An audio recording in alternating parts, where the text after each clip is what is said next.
صدقہ خیرات اور زکوٰۃ میں قرآن مجید کی روح سے کوئی فرق نہیں، اس لیے کہ قرآن مجید میں جو زکوٰۃ کا حکم ہے وہ صدقات کے نام سے ہی آیا۔ سورہ توبہ میں انما الصدقات للفقراء والمساکین، تو یہ جو زکوٰۃ کے مصارف بتائے گئے ہیں کہ زکوٰۃ کن کن کو دی جا سکتی ہے، تو اس کا ہاں لفظ جو آیا ہے زکوٰۃ نہیں آیا ہے بلکہ صدقات آیا ہے۔ اور ہم یوں کہا کرتے ہیں کہ ایک صدقہ ہے واجب جو لازم ہے، یہ ہے زکوٰۃ، ایک صدقہ ہے نافلہ، اس سے اوپر مزید دینا، اس کو ہم عام طور پہ صدقہ کہتے ہیں۔ تو صدقہ نافلہ جو ہے وہ صدقہ ہے جس کے بارے میں آپ سوال کر رہے ہیں، اور صدقہ واجب جو ہے لازم اور فرض وہ زکوٰۃ ہے۔ تو اصل میں تو وہی ساری مدیں اس کی بھی ہیں، غرباء، مساکین، یتامہ، اللہ کے دین کے لیے فی سبیل اللہ۔ کوئی شخص جو ہے وہ قرضے کے اندر بری طرح بندھ گیا ہے، جکڑا گیا ہے، نکل نہیں پا رہا، اس کو یکمشت کوئی مدد دے کر اس قرض کے جنگل سے چنگل سے نجات دلا دینا، یہ چیزیں جو ہے وہ سب کو معلوم ہے، کس کو معلوم تھی۔ وہ تو اختلاف اگر ہوتا تو اس میں ہوتا ہے آج کل کے مسائل میں کہ وہ آیا حالات کی تبدیلی کے ساتھ جو اس وقت چیزیں کہی گئی تھی وہ جو کی تو رہیں گی یا کچھ تبدیلی کرنی پڑے گی۔ مثلا وہاں یہ ہے کہ اگر کوئی ترخان ہے، لوہار ہے، تو اس کے جو اوزار ہیں، ترخان کے اوزار ہیں، لوہار کے اوزار، ان کے اوپر کوئی زکوٰۃ نہیں۔ لیکن اب سوچنا پڑے گا کہ یہ جو ملیں بنتی ہیں اور یہ جو بڑے بڑے جو ہے کارخانے ہیں، یہ کروڑوں روپے کی مالیت کے، کہ کیا ان کو بھی ہم سمجھیں گے؟ وہ تو مشینیں تو ہے نا، جیسے جو اوزار ہوئے ویسے وہ اوزار لگے ہوئے وہاں پر۔ تو یہ ہے وہ چیزیں کہ جس کے اوپر ضرورت ہے اجتہاد کی، اور جب صحیح اسلامی حکومت ہوگی تو پھر یہ اجتہاد ہوگا۔ ابھی اس پر بحثیں کریں گے تو ایک اختلافی باتیں سامنے آتی چلی جائیں گی اور ذہنوں میں انتشار پیدا ہو جائے گا۔ اسی طرح مثلا یہ تھا کہ اونٹ اگر کوئی پالتا ہے بیچنے کے لیے، اور تو یہ گویا کہ اس کا مال تجارت ہے، اس پر زکوٰۃ ہوگی۔ اگر اتنے اونٹ ہو تو اس پر اس کے بعد جو ہے زکوٰۃ شروع ہو جائے گی۔ لیکن یہ کہ جو اونٹ کسی نے رکھے ہوں بار برداری کے لیے، کوئی شخص مزدوری کر رہا ہے، سامان یہاں سے وہاں پہنچانا، وہاں سے یہاں لانا، جیسے آپ کو معلوم ہے کہ پابندے آیا کرتے تھے افغانستان سے، اور وہ جو لوگ آتے تھے اونٹ لے کر، اور اونٹوں پر وہ ادھر سے ادھر سامان پہنچاتے تھے، اجرت لیتے تھے۔ تو جو بار برداری کے اونٹ ہیں ان پر زکوٰۃ نہیں تھی۔ اب کیا اسی پر قیاس کیا جائے گا؟ کروڑوں روپے کے جو ٹرالے ہوتے ہیں، آپ کو معلوم ہے اب یہ کس قدر بڑی قیمت کی چیزیں ہیں، کیا یہ بھی اسی میں آئیں گی؟ اب اس میں دونوں رائے ہو سکتی ہیں، اس بات بھی اور اس کے خلاف بھی، کہ اجتہاد کر کے ان پر زکوٰۃ لگائی جائے۔ تو یہ مسائل تو وہ ہیں کہ جو علماء جو ہے راسخ رسوخ فی علم رکھنے والے اور جدید حالات کو بھی جاننے والے، ان کے باہمی اتحاد سے، اتفاق سے کوئی جو ہے اس معاملے میں کوشش کی جائے کہ اجتہاد ہو۔ لیکن یہ کہ وہ جو چیز آپ نے پوچھی تھی اس میں کسی اختلاف کی گنجائش ہی نہیں ہے۔ عملی نیکی میں اصل شے ہے ہمدردی، ہمدردی میں مال خرچ کرنا، اور اس کے لیے ستون ہے زکوٰۃ۔ کم سے کم یہ 2.5% تو نکالو، بوتل کا کارک تو کھل جائے، پھر اور بھی دو، اور بھی دو، اور بھی دو۔ یہ تو اوبلیگیٹری ہے، یہ تو فرض ہے، یہ تو لازم ہے۔ لیکن مقصد کیا ہے؟ اس کو جو سمجھ لیا بس یہی زکوٰۃ ہی ہمارے ذمے میں ہے، وہ بڑے مغالطے میں۔ حضور نے فرمایا صلی اللہ علیہ وسلم، ان فی المال حقا سوى الزکوٰۃ، اے مسلمانوں یہ نہ سمجھنا کہ بس زکوٰۃ ادا کر دی تو تمہارے مال کا سارا حق ادا ہو گیا۔ ان فی المال حقا سوى الزکوٰۃ، تمہارے اموال میں حق ہے اللہ کا، زکوٰۃ کے علاوہ بھی۔ اور پھر آپ نے یہ آیت پڑھی، وَآتَى الْمَالَ عَلَىٰ حُبِّهِ ذَوِي الْقُرْبَىٰ وَالْيَتَامَىٰ وَالْمَسَاكِينَ وَابْنَ السَّبِيلِ وَالسَّائِلِينَ وَفِي الرِّقَابِ وَأَقَامَ الصَّلَاةَ وَآتَى الزَّكَاةَ۔ یہاں آتا زکوٰۃ تو ہے ہی ہے، اس سے پہلے جو آ رہا ہے یہ سرپلس ہے، اس سے آگے کی بات ہے، یہ ایڈیشنل ہے۔ اسی لیے جب انفقوا انفقوا انفقوا انفقوا انفقوا کی جو تکرار ہوتی ہے قرآن مجید میں، تو ایک جگہ پھر سوال کیا صحابہ نے کتنا خرچ کریں؟ فرمایا قل العفو، کہہ دو جو بھی ضرورت سے زائد دے ڈالو، don't accumulate, don't retain any thing. ایک بات آپ سے کہوں، آپ کچھ چونک جائیں گے، حضور نے کبھی زکوٰۃ دی، کبھی نصاب کے بقدر پیسہ آپ کے پاس جمع ہوا کہ آپ پر زکوٰۃ واجب ہوتی؟ کیسی عجیب بات ہے۔ ارکان دین میں سے ایک رکن سرے سے غائب، کبھی آپ نے مال رکھا ہے؟ حضور کا اسوہ ہم جانتے ہیں، مسواک کر لی ہے، پائچے جو ہیں ٹخنے سے اوپر کر لیے ہیں، یہ اسوہ ہے؟ ہاں ہے، یہ بھی ہے، ٹھیک ہے، سنت ہے، اسوہ تو یہ ہے۔ اور صرف آپ کا نہیں، جنہیں ہم کہتے ہیں فقراء صحابہ، ابو ہریرہ، ابو ذر، سلمان فارسی، علی رضی اللہ تعالی عنہ اجمعین، یہ فقراء صحابہ میں سے تھے، کبھی کچھ نہیں رکھا اپنے پاس۔ میں نے بتایا تھا آپ کو شاید کہ حضرت علی کی جب شادی ہو رہی تھی حضرت فاطمہ سے، کوئی مکان تھا ہی نہیں، کہاں لے کے جائیں؟ ایک انصاری نے ایک حجرہ دیا ہے اپنے مکان کا، اس میں حضرت فاطمہ ودا ہو۔ He didn't have any home۔ ابو ذر وہ تو دوسری انتہا کو چلے گئے تھے۔ قانون یہی ہے، حلال سے کماؤ، اگر ایک حد سے آگے بڑھ جائے تو زکات دے دو، باقی تمہارے اختیار میں ہے، دینا چاہو دو، نہ دینا چاہو رکھو اپنے پاس۔ قانون اس سے زیادہ آپ کو پابند نہیں، کبھی بھی آپ نے جبر نہیں کیا، ایمرجنسی میں بھی جبر نہیں کی۔ ایک واقعہ آتا ہے کہ حضور کو کئی وقت کا فاقہ تھا، تھوڑی دیر کے بعد حضرت ابو بکر آئے، آپ نے چہرے سے پہچان لیا کہ فاقے سے، پھر حضرت عمر آئے، پہچان لیا کہ فاقے سے۔ شاید حضور خود اپنے لیے نہ اٹھتے نہ جاتے، اپنے دونوں ساتھیوں کو لے کر ایک انصاری کے باغ میں، انصاری کی عید ہو گئی، فوراً لا کر اس نے کچھ کھجوریں کچھ انگوروں کے گوشے رکھے، اس کے بعد وہ دوڑا چھری لے کر کسی جانور کو ذبح کرنے۔ یہ ساری تفسیریں میں کیا بتا رہا ہوں، مال یہ نہیں تھا کہ مدینے میں سبھی فاقے سے تھے، موجود تھے جن کے پاس مال تھا، لیکن جبرن آپ نے کسی سے کچھ، جب وہ چھری لے کر چلا فرمایا دیکھنا کسی دودھ والے جانور کو نہ ذبح کر۔ بہرحال کچھ دیر کے بعد وہ گوشت پکا کر لایا، روٹیاں رکھی، اس کے بعد حضور نے ایک روٹی پر چند بوٹیاں رکھ کر کہا یہ عائشہ کو دے آؤ، اسے بھی کئی وقت کا فاقہ ہے۔ اور پھر حضرت عمر کی طرف رخ کر کے کہا عمر یہ ہیں وہ نعمتیں جس کا حساب دینا پڑے گا اللہ کے ہاں، فَأَمَّا بِنِعْمَةِ رَبِّكَ فَحَدِّثْ، اور یہ جو فرمایا گیا الہاکم التکاثر میں نعمتوں کا حساب لیا جائے، وَلَا تُسْأَلُنَّ يَوْمَئِذٍ عَنِ النَّعِيمِ، فرمایا یہ نعمت ہے۔ یہ ہے اصل میں انفاق کا معاملہ، آپ کے اس پر چھوڑ دیا گیا ہے، جتنا بھی آپ میں جذبہ ہے، جتنا بھی آخرت کا یقین ہے، اتنا ہی آپ پسند کریں گے کہ آخرت کے بینک میں جمع کرائیں، یہاں کے بینکوں میں کیوں جمع کرائیں؟ یہاں کتنا دے دیں گے آپ کو؟ 10%، 20%، وہاں 700% ملتا ہے، 700% نہیں، 7000، 700 گنا۔ Why to keep it in these banks؟ حضرت مسیح کا جو پہاڑی کا واس بہت مشہور ہے، سرمن آف دا ماؤنٹ، بڑے پیارے الفاظ ہیں، میں آپ سے اپنا تاثر عرض کیے بغیر نہیں رہ سکتا۔ جہاں تک مواعظ کا تعلق ہے، جو حضرت مسیح کے مواعظ آئے ہیں ان سے اونچے وعظ کوئی ممکن نہیں۔ اسی میں یہ جملہ بھی ہے، دیکھو اپنا مال زمین پر جمع نہ کر، جہاں چوری بھی ہوتی ہے ڈاکہ بھی پڑتا ہے، کیڑا بھی خراب کرتا ہے، آسمان پر جمع کرو جہاں نہ چوری کا اندیشہ، نہ ڈاکے کا خوف، نہ کیڑا خراب۔ اس لیے کہ میں تم سے سچ کہتا ہوں کہ جہاں تمہارا مال ہوگا وہیں تمہارا دل ہوگا، مال یہاں ہوگا تو دل اٹکا ہوا ہوگا، اور فرشتے اس طرح گھسیٹ کر کھینچیں گے آپ کی جان کو جیسے کہ سیخ پر سے کباب کھینچا جاتا۔ اور اگر دل وہاں لگا ہوا ہے جس کے لاکھوں کروڑوں ڈالر سوئس بینکس میں جمع ہے، اسے کہا جائے نکل جاؤ پاکستان سے، اسے کوئی تکلیف ہوگی؟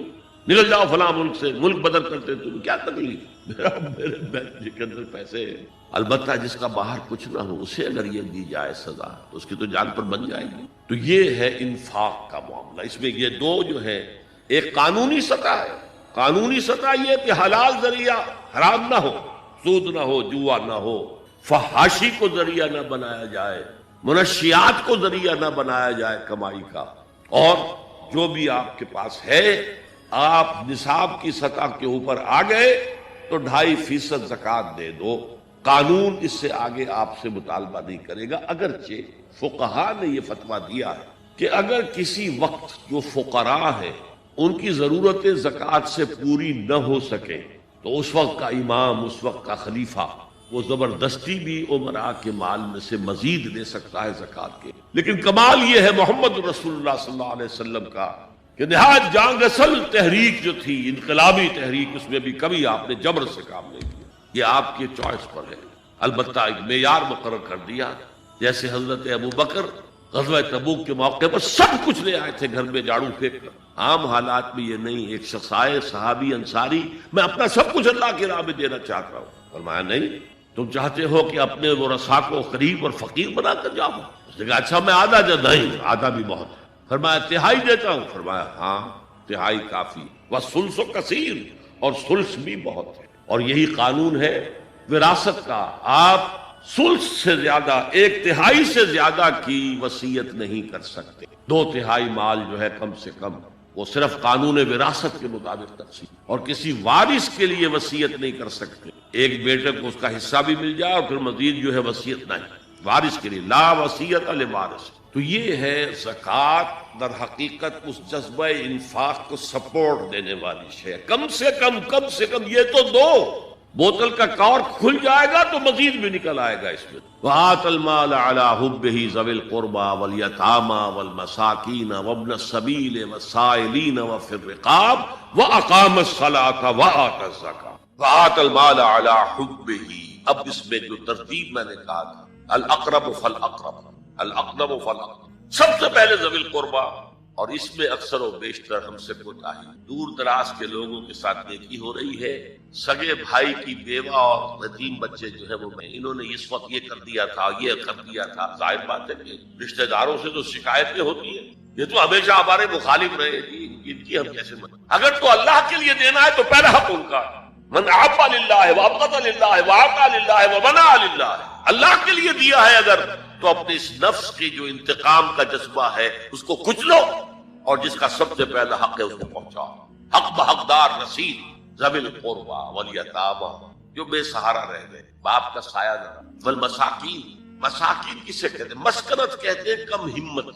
آپ کو معلوم ہے آج کل ایک مرض کہلاتا ہے نیورستھینیا. آدمی دیکھنے میں ہٹا کٹا ہے، صحت مند ہے، لیکن اندر سے اس کی کوئی ہمت ایسے جواب دے گئی ہے کچھ کر ہی نہیں سکتا. وہ ہے مسکین. اسی لیے جو فرمایا گیا یہودیوں کے لیے ضربت علیہم الذلۃ والمسکنۃ، ذلت کے معنی بھی کمزوری، اور مسکنت کم ہمت، ہمت ختم ہو گئی. تو جو اپنے پاؤں پر نہیں کھڑا رہ سکتا اس وجہ سے کہ اس میں وہ ہمت کم، وہ بھی مستحق ہے. وابن السبیل، اور مسافر. پرانے زمانے میں آپ کو معلوم ہے نہ سرائے تھی، نہ کچھ اور تھا، نہ ہوٹل تھے. پھر اگر کہیں راستے میں چوری ہو گئی، ڈاکہ پڑ گیا، تو آدمی جو ہے گھر میں خود ہے، کفیل ہے، اچھا ہے. اس وقت کی حالت ایسی. ہمارے ہاں بیگرز نے اسی کو ایک بہت بڑا بہانہ بنایا ہوا، جی میں آیا تھا وہاں سے اور یہاں سے اور میری جیب پھٹ گئی، کچھ چلا گیا، اب مجھے واپس جانے کے لیے کرایہ چاہیے. اکثر و بیشتر جھوٹے کیس. اگر آپ کسی کو پکڑ لیں اور ساتھ لے کر کہیں تحقیق کراؤ تو بھاگ جائے گا، پھر بھی آئے گا اس وقت. لیکن یہ کہ سبیل یہ بھی ایک کھاتا ہے. وسائلین، یہ ذرا تفصیل طلب معاملہ. اسلام کی تعلیم بڑی متوازن. ایک طرف سوال کی مذمت ہے، مت اپنا دستے سوال دراز کرو کسی کے سامنے. جو شخص ہاتھ پھیلاتا ہے مانگنے کے لیے، وہ اپنی عزت نفس کو ہتھیلی پر رکھ کر آپ کے سامنے پیش، اور آپ ٹھوکر مار دیتے ہیں اس کی عزت. مانگو اللہ سے، اللہ کسی کے دل میں ڈالے تمہاری ضرورت پوری کر سکتے، بغیر اس کے کہ تم کسی کے سامنے دستے دراز کرو. تو سخت مسمت ہے. اور خاص طور پر بیگری جو ایک انسٹیٹیوشن بن گیا ہے، پیشہ بن. اسلام کی تعلیمات کے منافی. اور جس طرح کی ہم خیرات بانٹتے ہیں، 5 روپے کا نوٹ دے رہے ہیں مانگنے والوں، مسجدوں کے باہر سمجھ رہے ہیں ہم نے حاتم طائی کی خبر کو لات مار دی، حالانکہ حقیقت میں آپ انسٹیٹیوشن آف بیگری کو سپورٹ کر رہے ہیں. کسی ایک کو لے لو، آؤ چلو مجھے اپنا گھر دکھاؤ، مجھے بتاؤ تم واقعی اس قابل ہو یا نہیں ہو، اور پھر اس کی مدد کرے، لمسم کرے. پھر وہ 5 روپے دیں، ایسی دیں کہ وہ کچھ اپنے پاؤں پر کھڑا ہو. میں نے 1 روپیہ نہیں کہا کہ 1 روپیہ تو اب کوئی شے نہیں رہی، لیکن یہ کہ 5 روپے کا نوٹ بھی آپ نے تقسیم کرنے شروع کر دیے، یہ کیا ہے؟ والسائلین وفی الرقاب. لیکن دوسری طرف سائل کو جھڑکنا نہیں. ولا اما السائل فلا تنہر، جھڑکو نہیں. اچھا بھائی نہیں، معاف کرو، میرے پاس اس وقت آپ کی مدد کی میں کچھ نہیں. دونوں کے درمیان اصل میں معاملہ. بلکہ یہاں تک بھی فرمایا سائل کو ضرور دو، چاہے وہ گھوڑے پر سوار ہو کر تمہارے دروازے میں، کیا پتا اس کی واقعی الجھن کیا ہے. تو سوال کی مذمت اور سائل کو جھڑکنے کی ممانعت. حتی الامکان خالی ہاتھ نہ لوٹاؤ. اس نے اپنی عزت نفس اپنی ہتھیلی پر رکھ کر تمہاری سامنے پیش کر دیا، اسے ٹھوکر. لیکن جیسا کہ میں نے عرض کیا، یہ انسٹیٹیوشن آف بیگری جو ہے یہ ایک علیحدہ شے ہے، بالکل اس کا اس سے کوئی تعلق نہ سمجھ. وفی الرقاب، رقاب جمع ہے رقبہ، گردن. فک رقبۃ او اطعام فی یوم ذی مسغبۃ یتیما ذا مقربۃ او مسکینا ذا متربہ. فک رقبۃ، کسی کی گردن چھڑا دے. اس وقت سب سے بڑی اپلیکیشن اس کی تھی غلاموں کو، کنیزوں کو اپنے پیسے سے خرید کر آزاد کرنا. بہت بڑی نیکی، بہت. اور حضرت ابو بکر رضی اللہ تعالیٰ عنہ کے دفتر فضائل میں سب سے اونچا کام یہ کہ جن غلاموں کو اور جن کنیزوں کو ستایا جا رہا تھا، their owners, their masters, ان کے آقا کو حق حاصل تھا، جو چاہے کرے ان کے ساتھ، قتل کرنے کوئی پوچھنے والا نہیں ہے۔ میں پہلے بھی عرض کر چکا، میری ملکیت ہے، جیسے میری بکری میری ملکیت ہے، میں نے اس کو ذبح کیا، گوشت کھا لیا، تم کون ہوتے ہو؟ میرا غلام تھا، میں نے قتل کر دیا، تم کون ہو؟ ان کو حضرت ابو بکر نے آزاد کیا اور منہ مانگے دام دیے۔ حضرت بلال کے لیے امیہ ابن خلف نے اتنی بڑی رقم مانگی، حضرت ابو بکر نے کہا ٹھیک۔ باپ نے کہا بھی ابو قحافہ نے، ابو بکر کو کوئی غلام خریدنا ہی تھا، طاقتور آدمی جو کام آ سکے کہیں، اس کو خریدنا چاہیے۔ مجھے کیا پتا ابو بکر کس لیے خرید رہا اور کس کے لیے خرید رہا۔ آج کے دور میں اس کی اپلیکیشن ہوگی، کوئی شخص جو ہے اگر قرض میں اس طرح جکڑا جائے کہ لاکھ ہاتھ پاؤں مارے نکل نہیں سکتا، اس کو کوئی لمپ سم مدد دے کر اس قابل کیا جائے کہ وہ پھر اپنے پاؤں پر کھڑا ہو جائے۔ یہ نہیں کہ اسے آپ ہر مہینے کچھ رقم دیتے رہے مینٹیننس، اس سے تو وہ اسی پوزیشن میں رہے گا۔ یہ بعض مائنورٹی کمیونٹیز کے اندر یہ معاملہ موجود، کوئی بھائی اگر گر گیا ہے کاروبار میں تو اس کی پھر ایسی مدد کی جائے کہ وہ پھر آپ کی صف میں آ کر کھڑا ہو جائے، respectable member of your community, وہ اس شکل میں پہنچ جائے۔ یہ بھی فقر و رقابت اس کی ذیل میں آج کل آئے۔ اور خدا سے محبت کرو، love thy neighbor as thyself، اسی کا عکس ہے کہ اپنے پڑوسی سے بھی ایسے ہی محبت کرو جیسے اپنے آپ سے کرتے ہیں۔ یہ ساری چیزیں جو ہے در حقیقت واقعہ یہ کہ صحیح ہیں، اور اسلام میں بھی یہ چیزیں بتمام و کمال موجود ہیں۔ یہی وجہ ہے کہ اللہ تعالیٰ کا جو تعارف قرآن مجید کراتا ہے بالکل آغاز میں، الحمدللہ رب العالمین الرحمن الرحیم مالک یوم الدین، اگرچہ جزا و سزا کے دن کے مالک کا تصور لایا گیا تیسری آیت میں، لیکن وہ بھی بڑے نرم الفاظ میں، جزا و سزا کے دن کا مختار مطلق۔ باقی جو اس کی شان نمایاں کی گئی ہیں وہ تو وہ قابل تعریف ہستی ہے جس میں تمام محاسن اور کمالات موجود ہیں، اور وہ تمام جہانوں کی پروردگار ہے، پالنہار ہے، محافظ ہے، وہ رحمان ہے، رحیم ہے، اس کی رحمت ٹھاٹھے مارتے ہوئے سمندر کے مانند بھی ہے، اور ایک مستقل مزاجی کے ساتھ رواں دواں دریا کے مانند بھی ہے کہ جس میں تسلسل ہوتا ہے۔ اب یہ جو تعارف ہو رہا ہے اللہ تعالیٰ کا، ظاہر بات ہے کہ یہ کسی خوفناک اور ڈراؤنی ہستی کا تعارف نہیں ہے، بلکہ ایک ایسی ہستی کا تعارف ہے جو خود بھی محبت کرنے والی ہے، ودود ہے، شفیق ہے، رؤوف ہے، رحیم ہے، اور پھر یہ کہ وہ اس قابل ہے کہ اس سے محبت کی جائے، بلکہ سب سے زیادہ محبت اسی سے کی جائے، والذین آمنوا اشد حبا للہ۔ تو یہ جو ہے، اور محبت کو جس طریقے سے حضور نے پھر بیان کیا، لا یؤمن احدکم حتی یحب لاخیہ ما یحب لنفسہ، تم میں سے کوئی شخص مومن ہو ہی نہیں سکتا جب تک کہ وہ اپنے بھائی کے لیے بھی وہی شے پسند نہ کرے جو اپنے لیے پسند کرتا ہے۔ تو love thy neighbor as thyself، اب اس سے اور آگے کیا بات ہوگی؟ تو در حقیقت یہ اعتراض کرنے کا موقع ملا ہے ہمارے ان تراجم کی وجہ سے کہ ہم نے لفظ ڈر کو بہت نمایاں کیا۔ انذار کا لفظ آتا ہے بہت کثرت سے، انذر، اب اس کا ترجمہ بھی اگر کر دیا جائے ڈراؤ، اب یہ بھی بڑا بھونڈا ترجمہ ہے، میں کم سے کم لفظ جو اس کے لیے استعمال کروں گا غلط تو نہیں کہوں گا، اس لیے کہ نتائج کے اعتبار سے ڈانڈے مل جاتے ہیں دونوں مفاہیم کے، لیکن یہ کہ بھونڈا ترجمہ ضرور ہے۔ وہاں ہونا چاہیے خبردار کرو، انذار کا مفہوم ہے وارن کرنا۔ اب اگر کوئی شخص اندھا چلا جا رہا ہے، اسے نظر نہیں آ رہا، آگے سڑک کھدی ہوئی ہے، آپ پکار کر اسے خبردار کرتے دیکھنا، بھئی آگے سڑک کھدی ہوئی، میں ڈرانا نہیں ہے در حقیقت، انذار جو ہے اس کے معنی خبردار کرنا، وارن کرنا۔ اسی طریقے پر تقوی کا مفہوم ہے بچنا، اتقوا اللہ، بچو اللہ کی ناراضگی سے، بچو اللہ کی معصیت سے۔ یہ تمام لفظ مفہوم کے اندر وہ چیز، جیسا کہ میں نے عرض کیا کہ ڈر محاسبہ اخروی کا جو خوف ہے وہ بھی مطلوب شے ہے، لیکن یہ کہ ان تمام چیزوں کو جب لفظ ڈر کے عنوان کے تحت ہم لے آئے تو یقیناً اس سے پھر اس کا جو ایک ریزلٹنٹ، جو ایک اثر مترتب ہوا ہے نتیجے کے طور پر، وہ یقیناً وہ ایسا ہے کہ جس پر پھر اعتراض کی گنجائش پیدا ہوتی ہے۔ یا ایھا الذین آمنوا اتقوا اللہ ولتنظر نفس ما قدمت لغد۔ اب اس تقوی کے ساتھ، جیسا کہ آپ کو معلوم ہے، ایمانیات جو ہے، ایمان باللہ، اس کا لازمی تقاضا کیا؟ اللہ کا تقوی، اور ایمان بالآخرہ، اس کا لازمی تقاضا کیا ہے؟ انسان کی نگاہ آخرت پر جمی رہے کہ میری منزل وہ ہے، اصل ٹھکانہ وہ ہے، اصل گھر وہ ہے، وَإِنَّ دَارَ الْآخِرَةَ لَهِيَ الْحَيَوَانُ لَوْ كَانُوا يَعْلَمُونَ۔ ہر وقت دھن یہ انسان کے سر پر سوار رہے کہ کل کے لیے میں نے کیا فراہم کیا ہے۔ اب یہاں بڑے لطیف انداز میں آیا ہے، جیسا کہ میں نے ابتدا میں عرض کیا تھا کہ پوری اخروی زندگی کو ایک بہت بڑے کل سے تعبیر کیا گیا، گویا کہ ہماری یہ پوری دنیاوی زندگی، خواہ وہ 80 برس کی ہو، 100 برس کی ہو، یہ ایک آج کے مترادف ہے۔ اور یہی لطیف انداز میں مفہوم ہے اس دعائے معصورہ میں کہ جو حضور صلی اللہ علیہ وسلم صبح بیداری کے وقت آپ کا ذکر تھا یا آپ کی دعائے مسنونہ تھی، اس کے الفاظ ہیں: الحمدللہ الذی احیانی بعد ما اماتنی والیہ النشور، کہ جیسے روزانہ ہم رات کو سوتے ہیں اور صبح کو اٹھتے ہیں، ایسے ہی ایک بڑی شام آئے گی، وہ شام زندگی ہوگی، اور پھر اس کے بعد ایک صبح آئے گی، اور وہ صبح ہوگی حشر کی، قیامت کی صبح، جس وقت ہم اٹھ کھڑے ہوں گے۔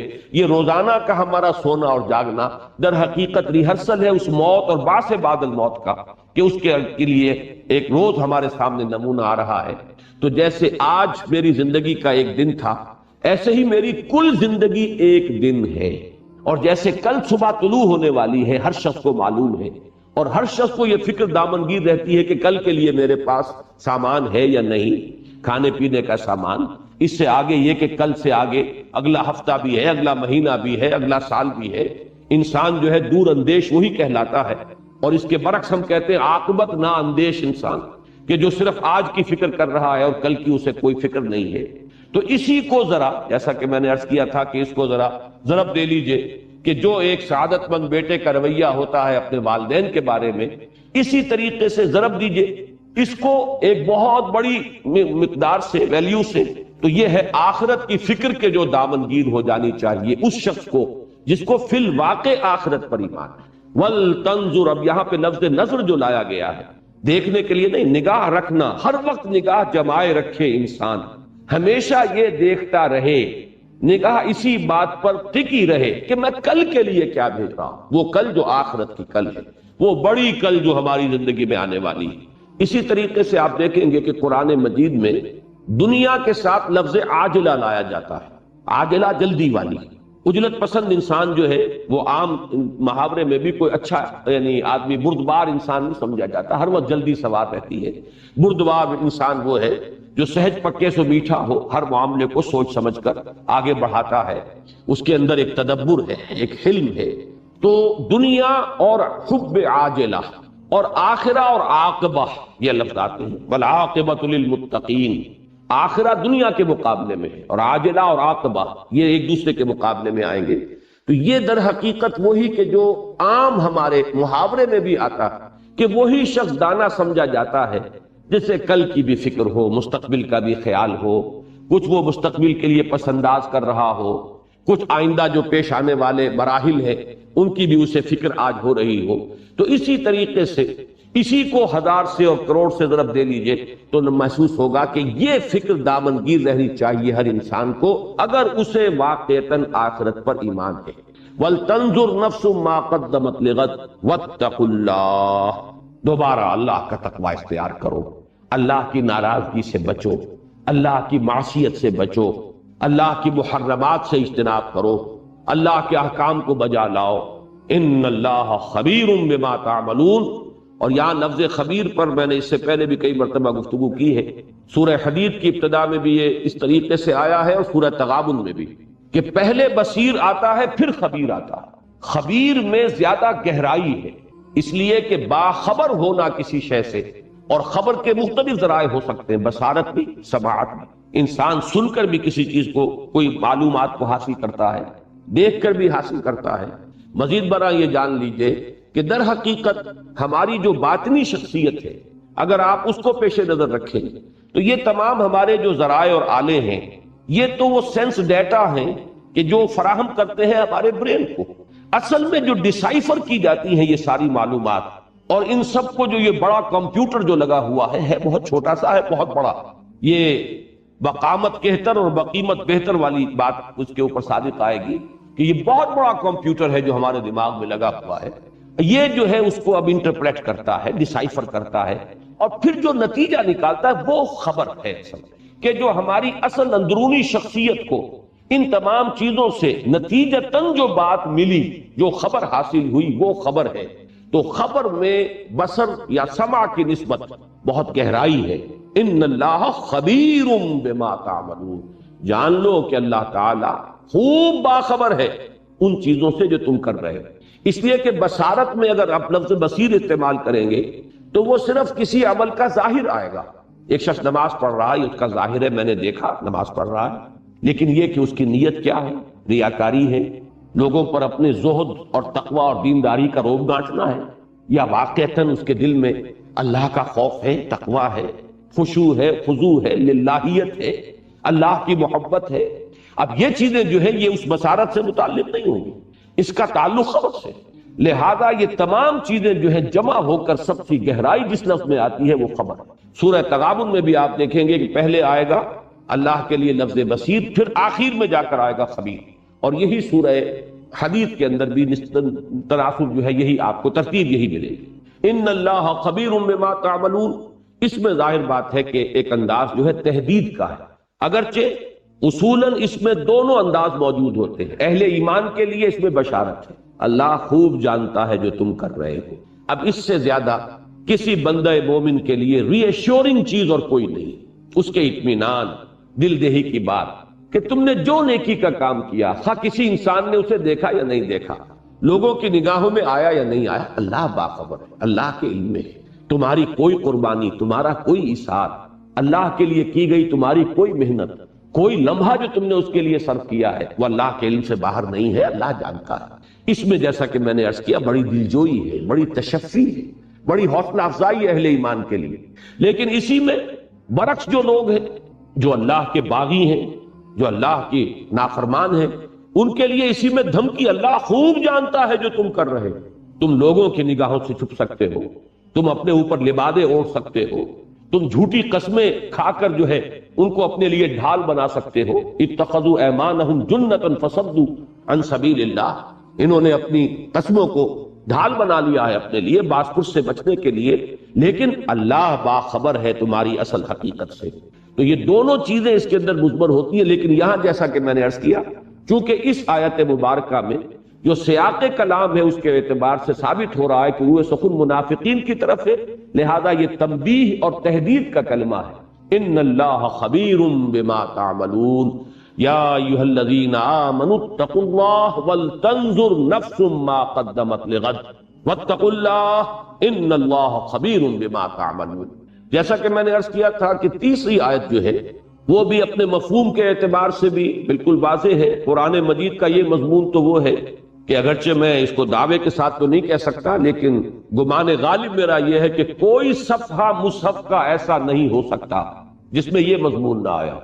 آخرت کی کامیابی، جنت والوں کی کامیابی، دوزخ والے جو ہے ان کی ناکامی، ان کا خسران، ان کی تباہی اور بربادی. تو یہ تو قرآن مجید کا جو اہم ترین مضامین ہے، توحید اور معاد سب سے اہم مضامین. اور تیسرا اس میں ایڈ کیجئے رسالت اور نبوت، یہی اساسات ہے اس دین کی. لہذا یہ کہ لا یستوی اصحاب النار واصحاب الجنہ اصحاب الجنت هم الفائزون. میں نے یہ چاہا کہ پہلے اس آیت کو، چونکہ اس کا ایک بڑا بالکل واضح اور براہ راست ایک ربط بنتا ہے پہلی آیت سے. ان سے کہا گیا یا ایھا الذین آمنوا اتقوا اللہ ولتنظر نفس ما قدمت لغد. یہ اس غد کی شرح ہے جو کی جا رہی ہے، وہ جو کل آنے والی ہے، جس کو سورہ تغابن میں کہا گیا ذالک یوم التغابن، اور پھر اس کی شرح کی گئی وَمَن يُؤْمِن بِاللَّهِ وَيَعْمَلْ صَالِحًا يُكَفِّرْ عَنْهُ سَيِّئَاتِهِ وَيُدْخِلْهُ جَنَّاتٍ تَجْرِي مِن تَحْتِهَا الْأَنْهَارُ خَالِدِينَ فِيهَا أَبَدًا ذَلِكَ الْفَوْزُ الْعَظِيمُ وَالَّذِينَ كَفَرُوا وَكَذَّبُوا بِآيَاتِنَا أُولَٰئِكَ أَصْحَابُ النَّارِ خَالِدِينَ فِيهَا وَبِئْسَ الْمَصِيرُ. اسی طریقے سے اس کی شرح یہاں ہو رہی ہے تیسری آیت میں لا یستوی اصحاب النار واصحاب الجنہ اصحاب الجنت هم الفائزون. وہ جو کل آنے والی ہے اس کل کے بارے میں جان لو کہ یہ دو حصوں میں نوع انسانی کو تقسیم ہو جانا ہے، اور وہ برابر نہیں ہوں گے، وہ بہت ہی فرق و تفاوت ہوگا ان کے مابین. جو ان کا انجام جس سے کہ انہیں دوچار ہونا ہے، اس کے فرق و تفاوت کا تم اندازہ نہیں کر سکتے، ہرگز برابر نہیں ہوں گے. جنت والے لا یستوی اصحاب النار واصحاب الجنہ، آگ والے اور جنت والے. جان لو قطعی طور پر، یقینی طور پر، حتمی طور پر کہ اصحاب الجنت هم الفائزون، فوز و فلاح اور کامیابی اور کامرانی وہ اصحاب الجنہ کا نصیب بننے والی ہے، وہی ہوں گے کامیاب۔ میں نے اصل میں ان دونوں آیتوں کو پہلے اس لیے ان کا ترجمہ کر دیا کہ اب جو درمیانی آیت ہے اس کے چونکہ دو مفہوم ہیں، ایک اس کا سرسری مفہوم ہے کہ جو ان دونوں آیتوں کو اگر سامنے رکھیں تو وہ بالکل سیاق و سباق کے اعتبار سے جیسے کہ نگینہ کہیں جڑا ہوا ہو کسی انگوٹھی کے درمیان میں، ایسے ہی ان دو آیتوں کے درمیان یہ نگینہ جڑا ہوا نظر آئے گا، اگرچہ اس کا جو وہ گہرا مفہوم ہے اس کے اعتبار سے بحث ہمیں تفصیلاً بعد میں کرنی ہے، لیکن یہاں اس نگینے کے اعتبار سے اسے پہچان دیجئے کہ اس آیت کا اکثر مفسرین نے جو مفہوم لیا ہے وہ یہی ہے جو اب میں بیان کر رہا ہوں، اور وہ کیا ہے؟ وَلَا تَكُونُوا كَالَّذِينَ نَسُوا اللَّهَ فَأَنسَاهُمْ أَنفُسَهُمْ، اور مت ہو جانا ان لوگوں کے مانند جنہوں نے اللہ کو بھلا دیا تو اللہ نے انہیں غافل کر دیا اپنے آپ سے۔ اب یہاں پر اپنے آپ سے غافل کر دینے کا مطلب اکثر و بیشتر مفسرین نے یہ لیا ہے کہ انہیں اپنے حقیقی نفع و نقصان سے بے خبر کر دیا، انہیں یہ احساس نہ رہا کہ اصل کامیابی کون سی ہے اور اصل ناکامی کون سی ہے۔ اپنے اصل نفع و نقصان کو پہچانتے تو تقویٰ کی روش اختیار کرتے۔ اللہ تعالیٰ نے چونکہ انہوں نے اللہ کو نظر انداز کر دیا، اللہ کو بھلا دیا، اللہ سے منہ موڑ لیا، اللہ سے پیٹھ موڑ لی، لہذا اللہ نے انہیں اپنے اصل نفع نقصان سے، اپنے اصل خیر و شر سے، اپنے اصل فائدے اور نقصان سے انہیں بے خبر کر دیا، ان کی نگاہ وہاں سے ہٹ گئی، اس لیے کہ اصل نفع تو اس میں تھا اللہ کے احکام پر عمل کرتے اور جنت والوں میں سے بنتے، اور اصل نقصان یہ ہے کہ اللہ کی نافرمانی کی ہے، معصیت کی زندگی بسر کی ہے، اور انہوں نے اپنے آپ کو اصحاب الجحیم میں سے بنا لیا ہے۔ لہذا اس اصل اپنے نفع و نقصان سے بے خبر ہو جانا گویا کہ وہ مراد ہے فَأَنْسَاهُمْ أَنفُسَهُمْ، اللہ نے انہیں اپنے آپ سے غافل کر دیا، یعنی اپنے بھلے برے کی جو پہچان تھی، حقیقی بھلے اور برے کی پہچان، وہ ان سے سلب کر دی۔ اور اس میں امام راضی نے ایک مفہوم اور بھی لیا ہے کہ اس سے مراد ہے میدان حشر میں جو بڑے شدائد ہوں گے اور مصائب ہوں گے، وہ دن ایسا ہے جس کے بارے میں کہا گیا سورہ مزمل میں یوم یجعل الولدان شیبا، وہ دن کے جو بچوں کو بوڑھا کر دے، اس کا جو ہولناک انداز ہے، اس کے جو شدائد ہوں گے اس کے اعتبار سے، جیسے کہ سورہ حج کی پہلی آیت میں فرمایا یا ایھا الناس اتقوا ربکم ان زلزلۃ الساعۃ شیء عظیم یوم ترونها تذہل کل مرضعۃ عما ارضعت وتضع كل ذات حمل حملها وترى الناس سکارى وما هم بسکارى ولكن عذاب اللہ شدید۔ اے لوگو، اے انسانوں، اللہ کا تقوی اختیار کرو، وہ جو قیامت کی گھڑی آنے والی ہے، ساعہ، جبکہ زلزلہ آئے گا، وہ زلزلہ جو قیامت کا ہے وہ بہت شدید ہے، شیء عظیم، جس دن تم اسے دیکھو گے تو تمہیں اپنی ہوش نہ رہے گی۔ تذہل کل مرضعۃ عما ارضعت، ہر دودھ پلانے والی اپنے بچے کو بھول جائے گی، اور لوگوں حمل والیوں کے حمل گر جائیں گے، اس کی دہشت ناکی کا یہ عالم ہوگا۔ تو بعض حضرات نے اس مفہوم کو بھی اسی معنی میں لیا ہے کہ وہ میدان حشر ایسا ہوگا جسے ہم محاورے میں کہتے ہیں کہ لوگوں کو اپنے تن کا ہوش نہ رہے۔ یہ جو فَأَنْسَاهُمْ أَنفُسَهُمْ، لوگ اپنے تن سے غافل ہو جائیں گے، انہیں اپنے تن کا ہوش نہ رہے گا، یہ مراد ہے وَلَا تَكُونُوا كَالَّذِينَ نَسُوا اللَّهَ فَأَنْسَاهُمْ أَنفُسَهُمْ سے۔ اب ظاہر بات ہے کہ اولئک هم الفاسقون، اس آخری ٹکڑے کا ربط اس کے ساتھ جڑ جاتا ہے کہ جن لوگوں کو اپنے حقیقی نفع و نقصان کا اور اپنے اصل فائدے اور نقصان کا احساس نہ رہے، ظاہر بات ہے کہ کھل کھیلیں گے، پھر یہاں پر رنگ رلیاں کریں گے، عیاشیاں کریں گے، فسق و فجور جو ہے وہ اس کا منطقی نتیجہ ہے۔ یہ مفہوم تو میں نے عرض کر دیا، یہ وہ مفہوم ہے کہ جو اکثر مفسرین نے لیا ہے، لیکن جیسا کہ میں نے عرض کیا اس آیہ مبارکہ کا ایک اور مفہوم ہے جو گہرائی میں ذرا اتر کر سامنے آتا ہے، اور اس دور میں جس حکمت دین کی ضرورت ہے، جس کو علامہ اقبال نے reconstruction of religious thought in Islam, اسلام میں فکر الہیات کی اور اسلامی فکر کی ایک تشکیل جدید جو اس دور میں انسان کی ضرورت ہے، اس کے اعتبار سے اس آیہ مبارکہ کا بڑا اہم مقام ہے، اور اس کے لیے ذرا ہمیں اس پر گہرائی میں اتر کر غور کرنا، اس لیے کہ یہاں اب الفاظ پر اس سیاق و سباق سے بھی ذرا نگاہ ہٹا لیجئے، اور جو مفہوم میں نے بیان کیا ہے ذرا اس کو بھی تھوڑی دیر کے لیے ذہن سے نکال دیجئے۔ وَلَا تَكُونُوا كَالَّذِينَ، اب الفاظ پر توجہ کیجئے، پوری اسی آیہ مبارکہ کے الفاظ پر، وَلَا تَكُونُوا كَالَّذِينَ نَسُوا اللَّهَ فَأَنْسَاهُمْ أَنفُسَهُمْ، نہ ہو جانا ان لوگوں کے مانند جنہوں نے بھلا دیا اللہ کو، تو اللہ نے بھلا دیا انہیں اپنا آپ۔ اب یہاں پر لفظ انفسہم جو ہے یہ اصل میں کانٹے کا لفظ ہے، اہم ترین لفظ ہے، یہ بنیادی لفظ ہے کہ اس پر توجہ کریں گے تو پھر اس کی گہرائیوں میں انسان جو ہے وہ جھانک سکے گا۔ نفس کسے کہتے ہیں؟ میں آج جائزہ لے رہا تھا، 301 مرتبہ یہ لفظ قرآن مجید میں آیا ہے، اور اتنے مختلف اس کے مفاہیم ہیں، اتنے مختلف معنی میں استعمال ہوا ہے، جن میں سے 4 تو میں یہیں آپ کو اس وقت گنواؤں گا، اور سب سے اہم جو اس کا استعمال ہوا ہے، جس کے لیے کہ بڑی تعویل کی ضرورت ہے، وہ خود اللہ کے لیے اس لفظ کا اطلاق ہوا ہے۔ چنانچہ 2 جگہ فرمایا گیا ہے سورہ آل عمران میں وَيُحَذِّرُكُمُ اللَّهُ نَفْسَهُ، ایک جگہ وَإِلَيْهِ الْمَصِيرُ، یہ آیت نمبر 28، وَيُحَذِّرُكُمُ اللَّهُ نَفْسَهُ وَإِلَيْهِ الْمَصِيرُ، اللہ تعالیٰ تمہیں ڈراتا ہے، خبردار کرتا ہے اپنے آپ سے۔ اللہ کا کے لیے لفظ نفس آ رہا ہے، اللہ اپنے سے ڈرا رہا ہے، اپنی پکڑ سے، اپنی سزا سے، اپنی عقوبت سے، اور اسی کی طرف لوٹنا ہے۔ آیت نمبر 28 سورہ آل عمران۔ اسی سورہ مبارکہ کی ایک ہی آیت کے بعد آیت نمبر 30 ہے وَيُحَذِّرُكُمُ اللَّهُ نَفْسَهُ وَاللَّهُ رَءُوفٌ بِالْعِبَادِ، اللہ تعالیٰ تمہیں ڈرا رہا ہے اپنے سے۔ یہاں نفسہو کا لفظ جو آ رہا ہے اللہ کی ذات کے لیے آ رہا ہے۔ اسی طریقے سے 2 مرتبہ یہ لفظ آیا ہے ذات باری تعالیٰ پر اطلاق کے ساتھ سورہ انعام میں۔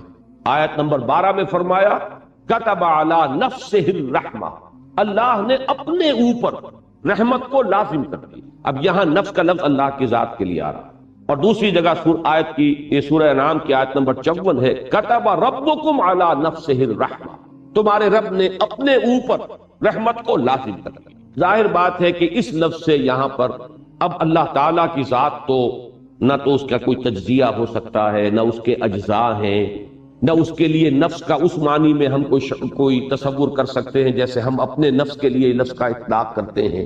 پھر یہ کہ نفس جو ہے جان کے معنی میں اگر آئے تو اس کے لیے بھی اللہ تعالیٰ کے لیے یہ لفظ اس معنی میں مستعمل نہیں، تو معلوم یہ ہوا کہ ایک مفہوم اس لفظ کا ہے ذات، کوئی ہستی، بس اجمالاً اس کی ذات کے لیے اس لفظ کا اطلاق ہو رہا ہے۔ دوسرا لفظ، اس لفظ کے دوسرا مفہوم جو بہت کثرت سے آیا ہے قرآن مجید میں، وہ ہے جان، اس لیے کہ فرمایا گیا کہ جب فرشتے جان نکالیں گے تو اس کے لیے الفاظ آئے اخرجوا انفسکم، نکالو اپنی جان۔ اب ظاہر بات ہے کہ جسم میں سے جان کھینچی جاتی، فرشتہ جو ہے کھینچتا ہے، نزع کے معنی کھینچنا، تو یہ جو حالت نزع طاری ہوتی ہے، تو جب فرشتہ کہتا ہے اخرجوا انفسکم، نکالو اپنی جانیں، تو یہاں اس سے مراد کیا ہے؟ جان ہے۔ اب یہاں جسم رہ گیا، یہیں پر جسد بے جان رہ گیا ہے، فرشتہ جس چیز کو لے کر گیا ہے وہ اس کی جان ہے۔ تیسرا اطلاق اس کا اور بھی لطیف ہے، اب اس کو اب نہیں کہہ سکتے کہ اس کو شعور کے لفظ سے تعبیر کریں، اس لیے کہ سورہ زمر میں فرمایا گیا کہ اللہ یتوفی الانفس حین موتها واللتی لم تمت فی منامها، اللہ تعالیٰ قبض کر لیتا ہے نفس کو موت کے وقت، اور جب موت کا وقت نہیں آیا ہوتا تو نیند کے وقت۔ اب نیند کے وقت ظاہر بات ہے کہ جان جسم سے نہیں نکلتی، جان تو موجود ہے، آدمی سو رہا ہے، کوئی حیوان سو رہا ہے تو بے جان نہیں ہے، مردہ نہیں ہے، جان اس میں ہے۔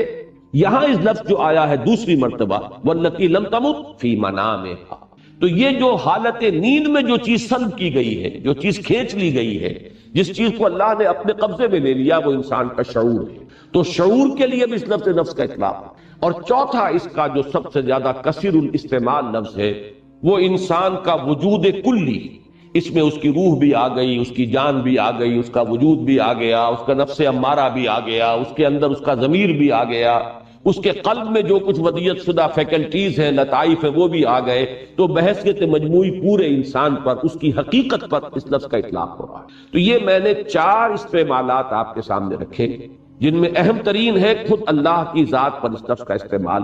ان چاروں کو ذہن میں جب رکھیے گا تو نفس کا مفہوم آئے گا۔ ایک اور لفظ بھی اس کے بارے میں نوٹ کر لیں کہ نفس کے ساتھ ہی ایک لفظ نفس آتا ہے، فے کے زبر کے ساتھ، اور یہ عجیب بات ہے، جیسے روح اور ریح حروف اصلی ایک ہی، ریح ہوا، اور روح، اس روح کے بارے میں تو بڑی طویل بحثیں جو ہے ہم مختلف اوقات میں کرتے رہے ہیں، اور مسجد میں جمعے کے خطابات میں جنہوں یہی مضمون جو ہے 3-4 جمعوں سے زیر بحث چلا آ رہا ہے۔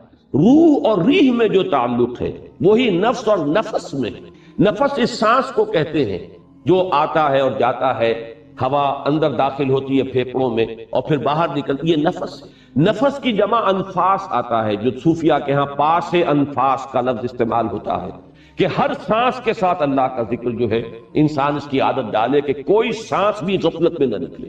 جیسے کہ وہ شیخ سعدی نے بڑا خوبصورت انداز اختیار کیا ہے کہ ہر سانس جب انسان کے اندر جاتا ہے موجب تقویت ہوتا ہے، جب باہر نکلتا ہے تو صفائی کا ذریعہ بنتا ہے۔ پس بر ہر نفس 2 شکر واجب است۔ پس ثابت ہوا کہ ہر سانس پر 2 مرتبہ شکر کرنا واجب ہے کہ ایک مرتبہ سانس اندر گیا، آکسیجن اندر گئی اور وہ آپ کے لیے انرجی کا ذریعہ بنی، آپ کی قوت کا ذریعہ بنی، اور دوسری مرتبہ وہ کاربن ڈائی آکسائڈ اور کچھ چیزیں لے کر باہر آ گئی تو وہ تنقیہ اور جسم کی صفائی کا ذریعہ بنی۔ پس بر ہر نفس 2 شکر واجب است۔ تو نفس اور نفس اور روح اور ریح حروف اصلی ایک ہی ہیں، جو تعلق ان میں ہے وہی ان کے مابین بھی موجود ہے۔ اب یہ نفس جو ہے اس تمام استعمالات کو سامنے رکھیے تو اس سے مراد جو نکلے گی وہ یہ ہے انسان کی اصل حقیقت۔ اللہ تعالیٰ اسے اپنی اصل حقیقت سے، اپنی اصل ذات سے غافل کر دیتا ہے۔ اس کے سامنے اپنا جسم تو ہے، اس کے تقاضے تو ہیں، اسے احساس ہے کہ پیٹ کھانے کو مانگ رہا ہے، بھوک لگی ہوئی ہے، ہنگر پینز ہو رہے ہیں، اسے احساس ہے کہ سردی ہے، مجھے کوئی گرم کپڑا جو ہے استعمال کرنا چاہیے، اوڑھ لینا چاہیے، اسے اپنے جسم کے تقاضوں کا پورا احساس ہے۔ لیکن جو اس کی اصل حقیقت ہے، جو اصل انسان اس میں مضمر ہے، جو اس کا حقیقی وجود ہے، جس کی بنا پر وہ اشرف المخلوقات ہے، جس کی بنا پر اس کا یہ مقام ہے جملہ مخلوقات کے اندر جو اللہ نے اسے عطا فرمایا، وَلَقَدْ كَرَّمْنَا بَنِي آدَمَ وَحَمَلْنَاهُمْ فِي الْبَرِّ وَالْبَحْرِ وَرَزَقْنَاهُمْ مِنَ الطَّيِّبَاتِ وَفَضَّلْنَاهُمْ عَلَى كَثِيرٍ مِّمَّنْ خَلَقْنَا تَفْضِيلًا۔ اس سے وہ غافل ہو جاتا۔ یہ ہے در حقیقت وہ شے کہ اس آیت کو اب رکھیے ایک مقولہ، یا بعض ہمارے ہاں صوفیہ تو اس کو حدیث کی حیثیت سے پیش کرتے ہیں، محدثین اسے حدیث تو کی حیثیت سے تو قبول نہیں کرتے، لیکن ہمارے ہاں بہت سے حضرات جو ہے اسے ایک حکیمانہ قول، کسی کے حکیمانہ مقولے کی حیثیت سے تسلیم کرتے ہیں، اور وہ در حقیقت اس آیہ مبارکہ کا کانورس، من عرف نفسہ فقد عرف ربہ، بالکل یہ کہ جس نے اللہ کو بلایا وہ اپنے آپ سے غافل ہو گیا، اپنی حقیقت سے بے خبر ہو گیا۔ جس نے اپنی حقیقت کو پہچان لیا اس نے اللہ کو پہچان لیا۔ مجھے 2 اشعار یاد آ رہے ہیں، پتہ نہیں پورے ذہن میں ہوں گے یا نہیں، مفہوم ہے ذہن میں۔ کراجوئی چرا در پیچ و تابی کہ او پیداست تو زیر نقابی، تلاش او کنی جز خود نہ بینی، تلاش خود کنی جز او نہ یابی۔ کس کو تلاش کر رہے ہو؟ یہ جو انسان کے اندر ایک فطری جذبہ ہے، میں نے کئی دفعہ عرض کیا ہے اپنی گفتگوؤں میں کہ ہائی اسکول میں تقریباً 5 سال تک متواتر ایک دعا ہم صبح پڑھتے رہے، مجھ کو ہے تیری جستجو، مجھ کو تیری تلاش ہے، خالق میرے کہاں ہے تو، مجھ کو تیری تلاش ہے۔ اب یہ ایک واقعہ ہے کہ فطرت انسانی میں ایک تلاش مضمر ہے، ایک بے چینی سی، جو خصوصاً زیادہ حساس اور ذہین اور فہیم لوگ ہوتے ہیں ان کے اندر ایک بے کلی، ایک بے چینی سی ہوتی ہے، جس کو کہ مولانا روم نے تعبیر کیا ہے بشنو از نئے چوں حکایت میں کنت بس جدائی ہا شکایت میں کنت۔ معلوم ہوتا ہے کہیں سے کوئی ہجر کی کیفیت ہے، کہیں سے کوئی علیحدگی ہو گئی ہے، اپنے منبع سے کہیں ہم جدا ہو گئے ہیں، اپنے مرکز سے کہیں منقطع ہو گئے ہیں۔ یہ بے کلی اور بے چینی جو ہے اس میں انسان تلاش کرتا ہے، مجھ کو ہے تیری جستجو، مجھ کو تیری تلاش ہے۔ اب کس کا ہے یہ؟ علامہ اقبال کے اشعار ہے، کراجوئی، کس کو تلاش کر رہے ہو بھائی؟ چرادر پیچ و تابی، کس لیے یہ پیچ و تاب، یہ بے کلی، یہ بے چینی؟ کراجوئی چرادر پیچ و تابی کہ او پیداست تو زیر نقابی، وہ اللہ جس کو تم تلاش کر رہے ہو وہ تو حویدہ ہے، عیاں ہے، اظہر من الشمس ہے، معمور ہو رہا ہے عالم میں نور تیرا، از ماہتاب ماہی سب ہے ظہور تیرا، تو زیر نقاب آ گیا۔ اب یہ جمعے کی تقاریر میں یہ بیان کر چکا ہوں ان دنوں میں، کشف المحجوب، محجوب تو ہم ہیں، غلاف تو ہمارے دلوں پر چڑھ گئے ہیں، زنگ تو ہمارے آئینہ قلب پر آ جاتا ہے، رخ تو ہم نے موڑا ہوا ہے اللہ کی طرف سے، ہم اس کی طرف روح نہیں کر رہے، اپنا رخ نہیں کر رہے، ہم تو مائل بکرم ہے کوئی سائل ہی نہیں، راہ دکھلائیں کسے رہنمے منزل ہی نہیں۔ تو یہ جو ہے ہم ہیں اصل میں جو محجوب ہیں، اسی محجوب کے لفظ کو علامہ یہاں لائے ہیں زیر نقاب۔ زیر نقاب تم ہو کہ وہ پیداست، وہ تو ذرے ذرے سے حویدہ ہے، ان فی خلق السماوات والارض واختلاف اللیل والنہار والفلک التي تجری فی البحر بما ينفع الناس وما انزل اللہ من السماء من ماء فاحیا به الارض بعد موتها وبث فيها من كل دابة وتصريف الرياح والسحاب المسخر بين السماء والارض لآیات لقوم یعقلون. ایک ایک ذرے میں اس کی نشانی موجود ہے. کرا جوئی چرا در پیچ و تابی کہ او پیداست تو زیر نقابی تلاش او کنی خود جز خود نبینی. جب تم اسے تلاش کرو گے تو اپنا آپ اپنے اندر کی جو حقیقت ہے وہ تم پر آشکار ہو جائے. تلاش خود کنی جزء نہ یابی، اپنی حقیقت کو تلاش کرو گے تو اللہ کو پانا. اب یہ بالکل وہی مفہوم ہے کہ من عرف نفسہ فقد عرف ربہ، اور یہ آیہ مبارکہ ولا تکونوا کالذین نسوا اللہ فانساہم انفسہم اولئک هم الفاسقون. میں نے پہلے بھی عرض کیا ہے اور اس وقت پھر نوٹ کر لیجئے توجہ کے ساتھ، علامہ اقبال جنہیں میں اس دور میں فکر اسلامی کے اعتبار سے مجدد سمجھتا ہوں. اب اس لفظ کو میرے غور سے سنیے گا. ایک ہے جامع شخصیت جس میں علم بھی ہو، عمل بھی ہو، پھر علم کے ساتھ فہم بھی ہو، تقوی بھی ہو، تدین بھی ہو، مجاہدانہ کردار بھی ہو. ہمارے پہلے مجددین اس شان کے ہوتے تھے کہ ان میں یہ تمام چیزیں بیک وقت نظر آتی. ابن تیمیہ ہیں، علم کے آسمان پر ہیں، تقوی اور تدین کی معراج پر ہیں، مجاہدہ بھی ہے، شمشیر بکف بھی ہیں، شاہ سید احمد بریلوی اور شاہ اسماعیل شہید ہیں. یہ مجددین کی شان ہے. لیکن یہ کہ بہرحال ہر دور میں کچھ جزوی قسم کی شخصیتیں بھی پیدا ہوئی. تو میں آج کے دور میں اس کو اچھی طرح آپ کو بتا دینا چاہتا ہوں. یہ دور جو قحط الرجال کا دور ہے، ہمیں اس میں اپنے نقطۂ نظر کو بہت ہی پریگمیٹک اور پریکٹیکل بنا لینا چاہیے.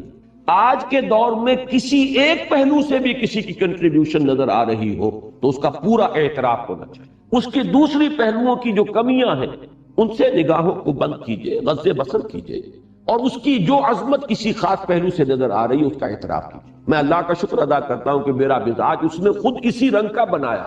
یہی وجہ ہے کہ مولانا مدنی رحمت اللہ علیہ کی جو بھی سیاسی پالیسی تھی اس سے مجھے شدید اختلاف، اس کے باوجود ان کی عظمت، ان کی محبت، ان کی عقیدت، ان کے مجاہدانہ کردار کا بڑا گہرا نقش میرے قلب.